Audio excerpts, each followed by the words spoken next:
मैंने चिल्लाकर कहा, अल्लाह करे तू मर जाए।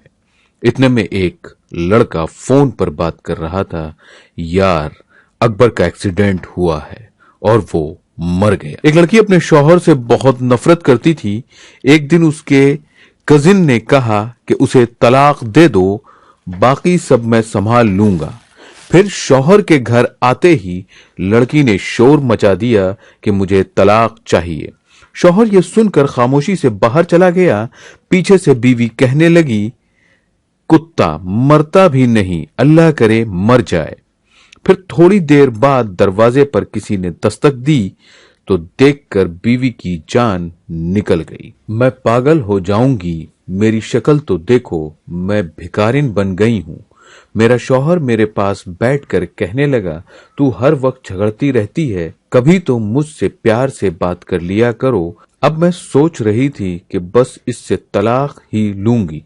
मैंने अपने कजिन से बात भी की थी, जो वकील था। उसने मुझे तसल्ली दी कि मैं तुम्हारे साथ हूं, तुम इस कमीने से तलाक ले लो। मैं सोच रही थी कि आज जब घर आएगा तो बस इसको बोल दूंगी कि मुझे तलाक दे दो। मैं इंतजार कर रही थी। वो रात के 10 बजे घर आ गया। बच्चे सो रहे थे। उसने पहले तो दोनों बच्चों के माथे पर बोसा लिया और उनके हाथ चूमने लगा। फिर चारपाई पर बैठकर मुझे आवाज दी, शहनाज मुझे रोटी दो, लेकिन मैं करवट बदले लेटी रही। उसने फिर आवाज दी कि शहनाज मुझे रोटी दो। मैं चुप ही रही। वो मेरे पास आया तो मैंने सोने का नाटक करके आंखें बंद कर लीं। मुझ पे कंबल ओढ़ाकर बोला कि सारा दिन काम कर भारी थक जाती है। फिर वो खुद ही किचन में जाकर खाना खाने लगा, लेकिन खाने के लिए उसे कुछ भी न मिला। फिर एक प्याली में नमक मिर्च डालकर उसमें थोड़ा सा पानी मिलाकर सूखी रोटी खाने लगा। मैं ये सब देख रही थी और दिल में सोचने लगी कि कुत्ता मरता भी नहीं है। खाना खाकर वो सो गया। दूसरे दिन सुबह सुबह हम किसी बात पर झगड़ने लगे। मैंने उससे कहा कि बस मुझे तलाक दे दो, मैं अब बर्दाश्त नहीं कर सकती। वो तलाक का नाम सुनते ही चुप हो गया। उसके बाद वो जल्दी से उठा, बाइक पकड़ी और बाहर जाने लगा। मैंने चिल्लाकर कहा, अल्लाह करे तू मर जाए, मेरी जान तो छूट जाएगी ना तुमसे। वो बाइक बाहर खड़ी करके कमरे में दोबारा आया और एक कॉपी पर कुछ लिखने लगा और फिर चला गया। मैं उसे गालियां दे रही थी, रो रो कर थक गई थी। मैंने इरादा कर लिया कि बस अब इस इंसान के साथ नहीं रहूंगी। 2-4 घंटे गुजरने के बाद मैं मैके जाने लगी। बच्चों को साथ लिया।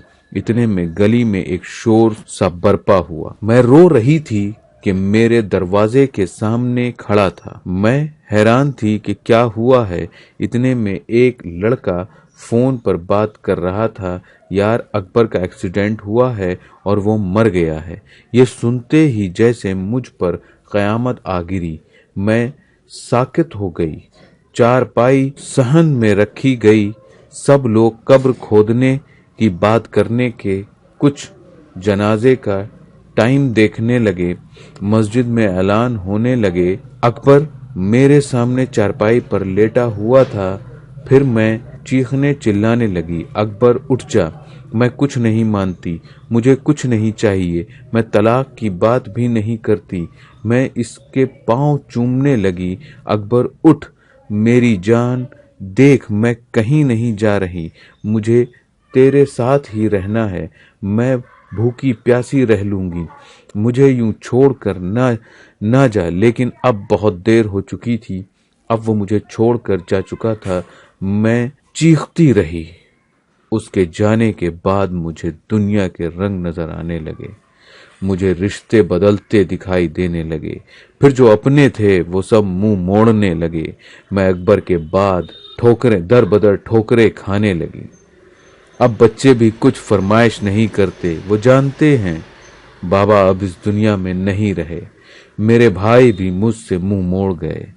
फिर मैं लोगों के घरों में नौकरानी बन के काम करने गई। एक दिन मुझे اس کی ڈائری ملی جس پر لکھا تھا شہناز سے شادی کر کے میں بہت خوش ہوں، میں شہناز سے بہت پیار کرتا ہوں، وہ پاگل ہے، بالکل سمجھتی ہی نہیں، جھگڑا کرتی رہتی ہے مجھ سے، دیکھو آج اس نے مجھے کھانا نہیں دیا، وہ کہتی ہے مجھے مہنگا موبائل لا کر دو، میں اسے کیسے بتاؤں کہ نہیں لا سکتا، آج میرے بچوں کو میرے بھائی نے گالی دی، میں بہت رویا ہوں، میرے بچے میری جان ہیں، اللہ نے چاہا تو ہمارے حالات بدل جائیں گے، پھر شہناز کو دنیا کی ہر خوشی دوں گا، آج میری کمر میں اینٹ لگ گئی ہے، زخم بہت گہرا ہے، لیکن شہناز کو نہیں بتاؤں گا، بیچاری پریشان ہو جائے گی، مجھ سے کہہ رہی ہے